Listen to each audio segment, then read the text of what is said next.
the institutional gap and responses to it. Ultimately, it is the private sector that operates the food value chain. The government's role is providing support to ensure that private sector activities progress smoothly.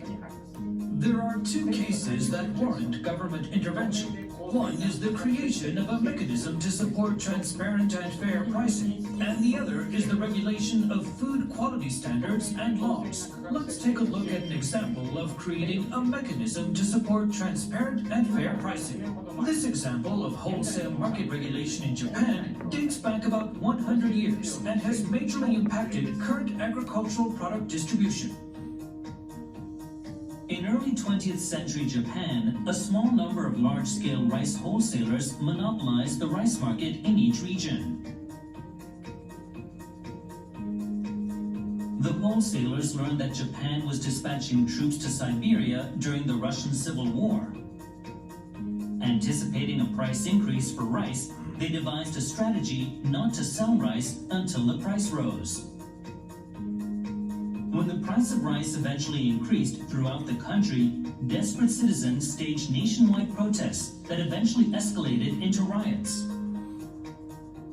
They attacked the wholesalers' warehouses and stole the rice. The government took this situation seriously and introduced a system that strictly regulated the rice market operating under the private sector.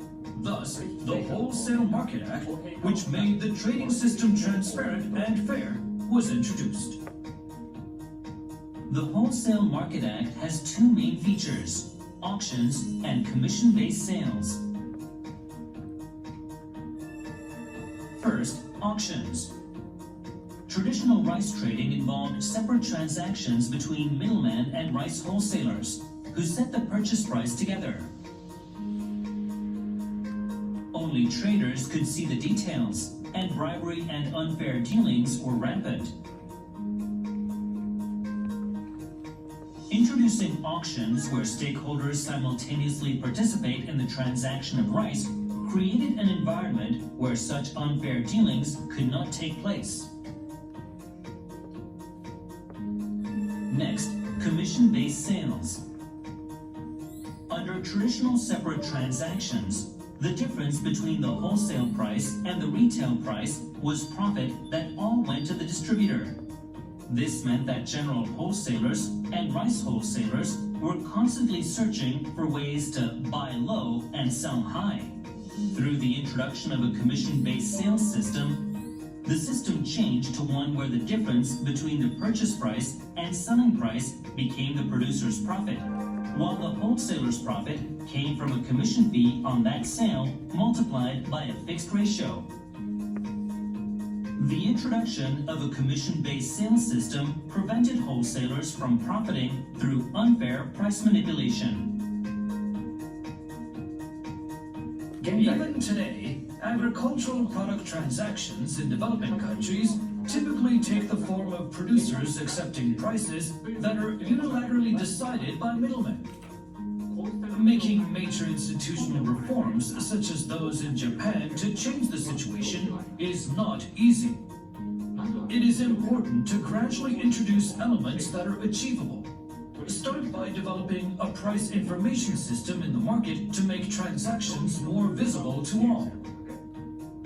Then, support farmer groups to improve producers' price negotiating capacity.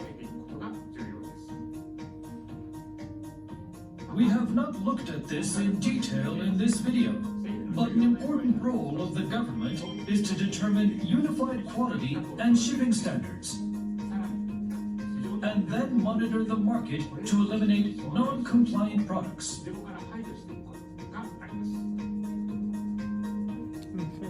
As mentioned earlier, certain food quality elements, such as taste, safety, and area of production, cannot be judged visually. There are also numerous instances where distributors have faked labeling to increase the price. If governments set common standards and control non-compliant products, then good products will be set at good prices, adding value to agricultural products and food transactions.